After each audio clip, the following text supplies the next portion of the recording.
Le journal de 6h d'Hélène Zélani. Bonjour Hélène. Bonjour Samuel, bonjour à tous. Le suspense prendra fin, mais pas totalement. Aujourd'hui, la République en marche d'Emmanuel Macron devait dévoiler le nom de ses 577 candidats aux législatives, mais environ 450 sont sûrs de concourir. En tout cas, leurs noms seront donnés aujourd'hui. Il reste des cas épineux à régler, comme celui de Manuel Valls.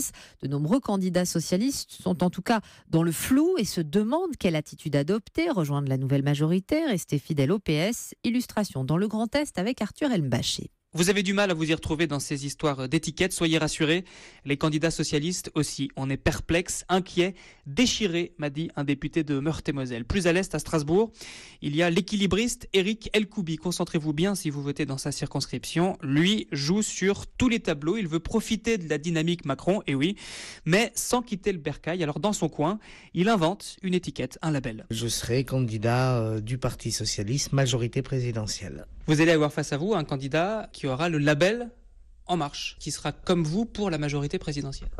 Un candidat face à moi, quel qu'il soit, est un adversaire. Il n'est pas...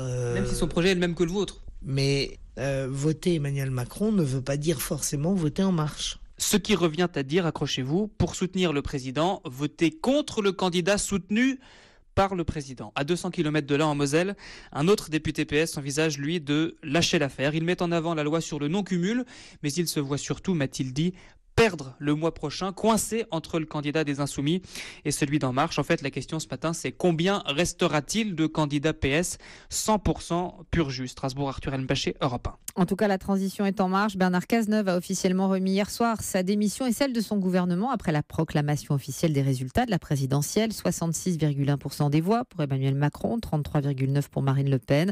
Le Premier ministre doit maintenant expédier les affaires courantes jusqu'à la formation du nouveau gouvernement attendu en début de semaine prochaine.